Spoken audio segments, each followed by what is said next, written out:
Hello, Mr. Arroyo. Thank you for taking your time and doing this interview with us. Right this way. Thank you. Go ahead and take one of the seats.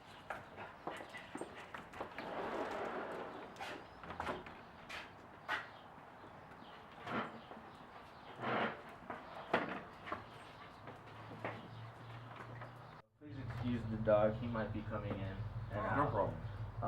So what events or situations happened in your life that led you to want to become a police officer? Well, it started when I was in high school. I went to Loyola High School, and in part of one of the requirements in that Loyola was that we had to do a volunteer. We had to do volunteer hours. At that time, I chose to do my volunteer hours with the Los Angeles Police Explorers, and I started there at 15 years old. I learned a lot of things as an explorer volunteering there, to the point that I became interested in law enforcement, and that became my career. Alright. Were there any events before the Explorer program that led you to become a police explorer? No, the only reason I joined the Explorer program was because I needed to complete volunteer hours in high school. As a result, though, I enjoyed the program, and I saw what police work was like, and the rest is history. You obviously didn't start off as a detective, right? No, with the Los Angeles Police Department, everyone starts off as a street cop first. So how was your experience patrolling the streets of LA? I had a good time. I started off after the academy. I got to work Venice Beach, working the beach detail there for about 8 months. Then I was transferred to Southwest Station, which is over by the Coliseum. And I worked there for 10 years, working the streets and working the game unit there. Did you have to take a specific test to become a detective, or was it just a job that was out for people to apply for? Yes, with LAPD there is a testing process to become a detective. So there's a written test, and if you pass the written test, then you have to take an interview. Once you complete the interview, you're ranked. And depending on your ranking, when the promotions open up, you're promoted. How long have you been a detective, and where have you worked? I've been a detective for 18 years. I started working in Hollenbeck, which is the East LA area. I went back to Southwest, and now I've been at Robbery Homicide Division for almost 12 years. What kind of cases does robbery homicide work? Well, Robbery Homicide Division is, we have jurisdiction, we cover the entire city of Los Angeles.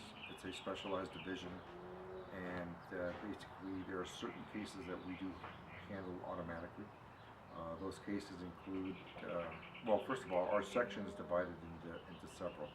We have a surveillance team, we have a rape special section, we have a homicide special section, cold case, and then robbery special section. In robbery special section, though, we handle all bank robberies, armored car robberies. We handle any kidnap for ransom in the city. We handle serial robberies, extortions. We handle high-profile cases, and anything that the boss and the chief of police wants to handle. When you said high-profile cases, does that involve celebrities? Yes, it includes cases involving celebrities, but it's high profile means anything that can be in the news, newsworthy individuals. What are some examples of the high-profile cases your division handles? High profile cases that we've handled out of Robbery Homicide Division include any murders of police officers. We've handled recently the Dorner case. We were involved in helping in that investigation. That was the former police officer that killed several people. We have a case in our office of an individual that had run over some people at Venice Beach. This was several years back. That case is being handled out of our office. If you go back in history, the O.J. Simpson case was handled out of our office. The Robert Blake case was handled out of our office, and Robert Blake was an actor.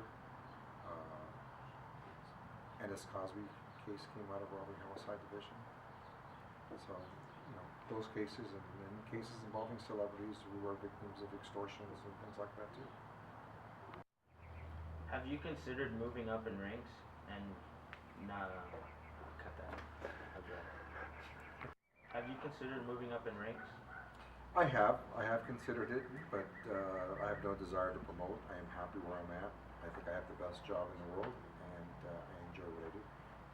If you could go back in time, would you consider changing your career? No, I would not. I would still do what I do now. Every day at work is different. Every investigation is different, and it's a different type of challenge every time. So, no, I wouldn't.